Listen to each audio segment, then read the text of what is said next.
Welcome to Life by Design, episode 397.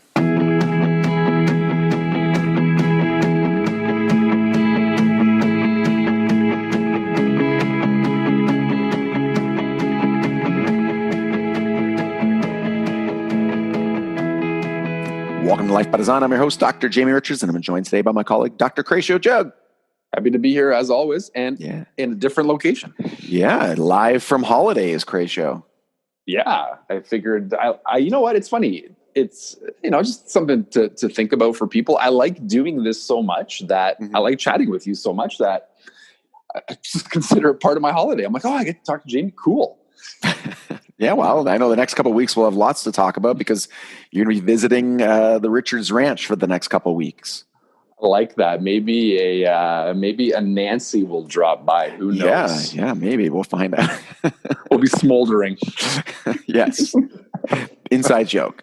So today we are creators of Bad Idea Genes. We are creators of Life by Design with many locations worldwide. Each week on the show, we discuss the principles and the practice. Today we're talking about why your emotions don't matter. What? I think that's going to shock a lot of people. So Cratio, why don't you open us up and give us some context? Yes. So of course your emotions matter. It's actually what makes being a human worth living is the fact that you have emotions like love and pride and self-esteem. So what makes life life. It's just, they don't matter, and making decisions. You should not be making, right? You should not be making, with context again, because, this is the purpose of reason and logic and thinking through things, and sometimes, there's going to be decisions that you make that are the right decision that are going to make you feel horrible. Mm-hmm. But it's at the time it's the right decision. So it's I just look at the state of the world right now, and it seems like, rationality has gone by the wayside. And it seems like anyone who's trying to be logical and rational is taking a ton of abuse for the fact that they're being logical and rational. The people who are who are making decisions that affect our lives are not using, evidence and science. And it's just a crazy time. And it's just a recipe for disaster. And you can already start to see some of the disaster unfolding. So, I just look at just to finish the loop here. I just look back in my life and when when I use the basis, and I can explain what emotions are. We can hop into that too. But when I was using emotions as my basis for decisions, I was not making good decisions. And when I stopped doing that, I made better decisions. I think it's important to note that this is something we've been saying for 10 years. And, we talk about the state of the nation right now and what it's like. Obviously, I can't say we predicted this particular situation, but, and we're not the only ones to have this conversation, but we've talked in the past about how this is how things are moving in the direction as people are less rational, less objective, and they're using, more and more their emotions to determine how to live their life and what's good and what's bad.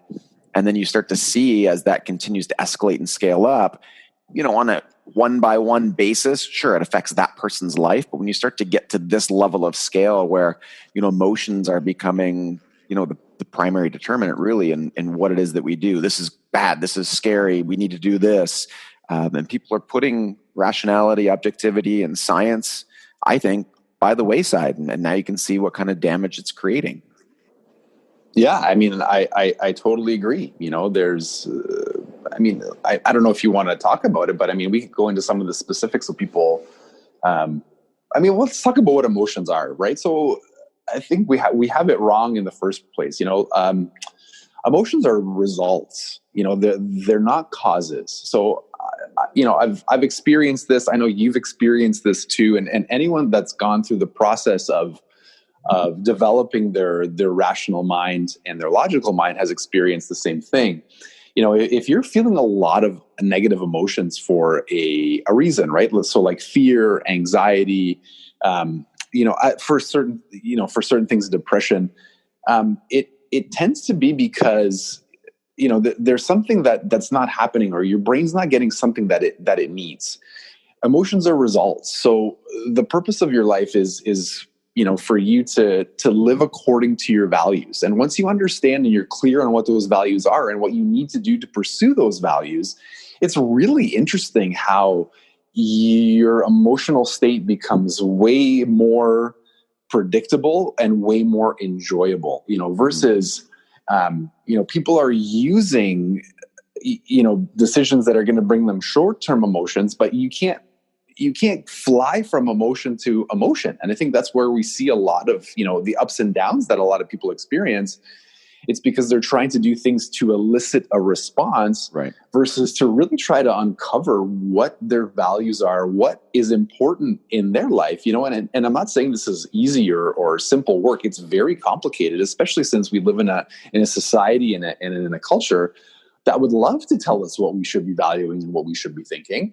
And, when we look at the when we look at the emotional state of most people, it's really simple to understand why they have anxiety and fear and depression. It's because they don't really even know what they want. Right.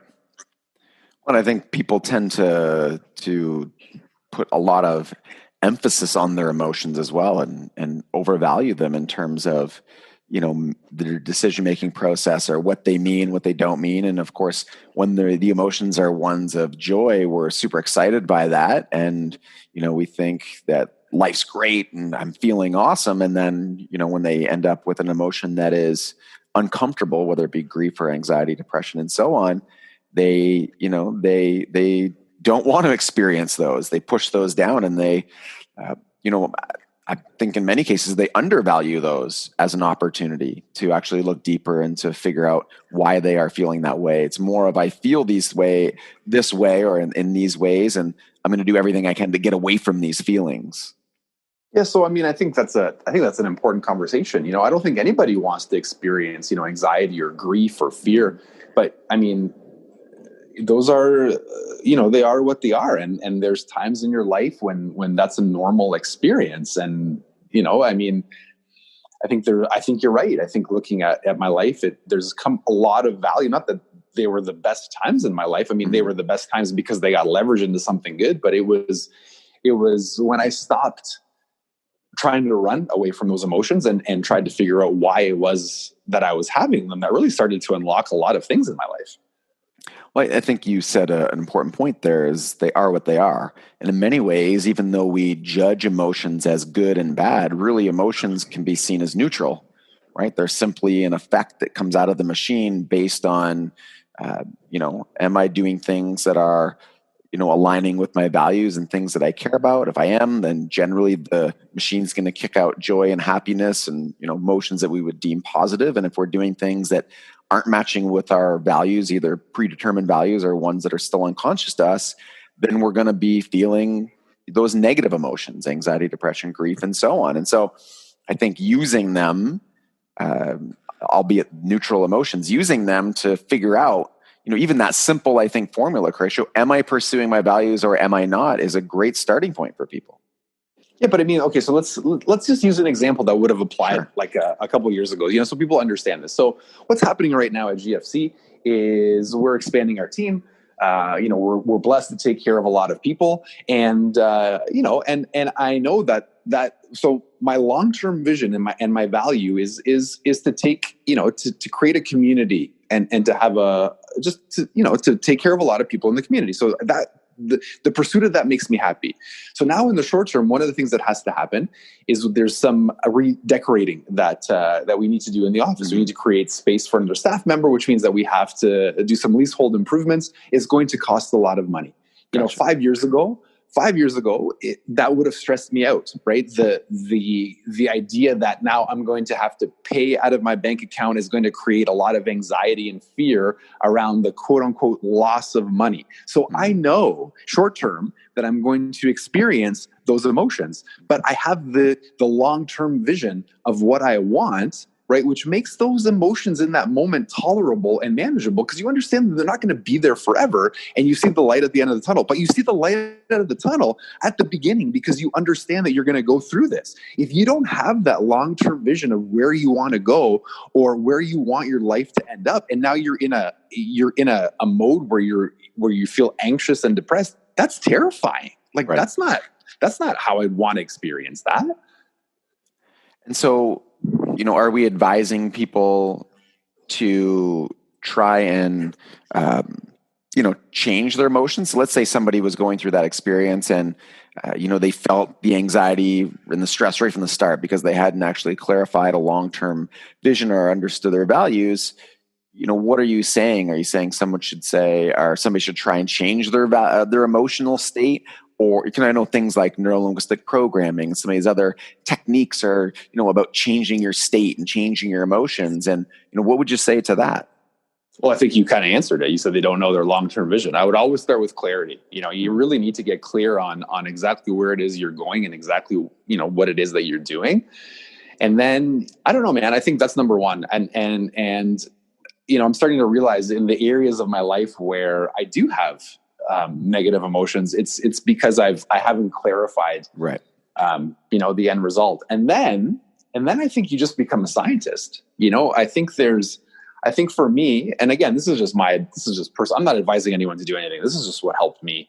I became a scientist in my own life. I started to look at my emotions like a third person observer. Mm-hmm. And I started wondering, why was it that some people could do the exact same stuff that I was doing and yet feel completely different, positive, versus, why it was that I was feeling these things, and when I started looking at things that way and even started to remove myself sometimes from these emotions, I found it really helpful. And then long-term, I don't know, man, I like the way that I feel, even when I'm feeling those bad things, I'm like, well, this is going to suck for a bit, but there's a reason and there's a goal and there's a vision. And it's that pursuit of waking up every day and following along those lines, and I mean, I think you should comment to this too, because I think you've experienced similar, but that's what's made it a lot better. Well, I think that the risk in trying to, quote unquote, change emotions or manipulate how you're feeling just for the sake of, you don't like how you're feeling, because typically that's when somebody would want to manipulate their emotions, whether you're doing it through some type of, psychological approach, and I mentioned NLP, and I'm not knocking NLP by any means, but through some type of psychological approach. But I guess my thought is, is that not a slippery slope to say, well, I'm going to modify my emotions this way with a psychological angle versus, let me see if I can modify them physiologically, right? And then maybe I'll take a medication, or I'll take a drug, or I'll use a pharmaceutical, or I'll get high, or I'll get drunk, or, you can kind of see how that goes down that path where people are starting to try and get rid of emotions because they don't understand that emotions are a barometer for, clarity in this sense, or how closely aligned they are with their values. And if they were to take time to try and get more clear on what it is they wanted in their life, and not just to say, well, I want a better life, or I want to get out of this emotion. I want to get out of this place I'm in. That's not clarity. Having clarity changes your emotional state, and it ends up being a feedback loop where the more clear you get, the more positive your emotions become. And obviously the more action you'll start to take. Yeah, I mean, that's all true. It's just funny when you're talking, my mind went to probably the worst psychological state, people that have been abused or mm-hmm. abuse, or, mm-hmm. I'm not in that place. I can't comment, right. But it would if I was, it would make sense, for me to do whatever it took to run away from that. So to say that that's the right way to do it, but I can understand. Absolutely. That. I can get that. I'm empathetic as to how people who have been abused can end up, in some of the states or conditions that they're in. And statistically, obviously, we know that generally people who've gone through that are not statistically doing well compared to others who haven't. So, I mean, I get that at least as much as I can get that as someone who hasn't gone through that. Empathetic to it. For sure. But that brings up an interesting point, right? Because for us, our premise is that, your body's designed to be healthy, but there's limitations, right? If there's, my body can heal and regenerate, but if I cut off my arm doesn't grow and regenerate, right? So I think what we're saying for psychological processing is, thankfully, most of us have healthy psychological processing. where we can sit and we can think about our emotions, but you can go through things that damage your psychological processing, and that changes your body's ability to do certain things. Yeah, that's a good perspective to think about those things as, a limitation in that sense that has to be worked through. And in some cases it will be, in some cases it'll be more difficult to do. I think the take home for me really, and then I'll let you add in here to finish. Sure. The take home for me is that no matter where you fall on that spectrum, it's very much the same as we deal with in health, whether you have cancer or you're, terminal or you're a brand new baby, the requirements are the same. And so working towards those requirements is always going to be better than not.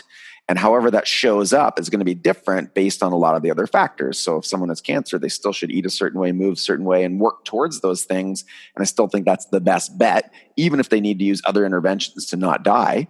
Right. And the same is true in this case. You may need certain interventions to get away from such extreme pain. But at the same time, it makes sense that you continue to work towards, getting clear and understanding your values and pursuing those and try and create some kind of positive cultivation of an extraordinary life. I think that's great. It's funny how, we draw different conclusions. That's awesome. My takeaway really is just getting people to understand that, using their using emotions to make decisions that, that will guide your life is just a horrible idea. It's actually the opposite. It's the decisions that you make are going to impact the emotions that you have. Right. And it's, and the world is a scary place because, all of the decisions, that I see being made, around COVID-19 and how we should respond to this, and really everything else in the world is based purely on how somebody's feeling. It's like we're taking the cultural temperature of everything, and then we're trying to appease everybody's temperature versus, going the line of the facts and saying, well, this is what the data is saying. Right. And, what's the most appropriate response based on the objective data. And then let's, recalibrate and assess as we go. Well, here's the point, and going back, we can leave it at this if you want, but because remember, science is tied to reality, right? Your emotions, I can, your emotions might not be tied to reality at all. Correct. And we need to be as close to reality as possible. And I think that's really that's really the thing here is we need to live in a world of reality and facts and knowledge, and not how we feel about those facts and knowledge. Yeah, no, I think that's a great point. A tough one to understand, but I think when you get clear on that, a lot of things start to change in terms of how you act and how your life is. So guys, go to the show notes, lifebydesign.com/podcast, find today's episode. As always, thank you for listening to Life by Design and joining the drive to 1 million families worldwide living life by design.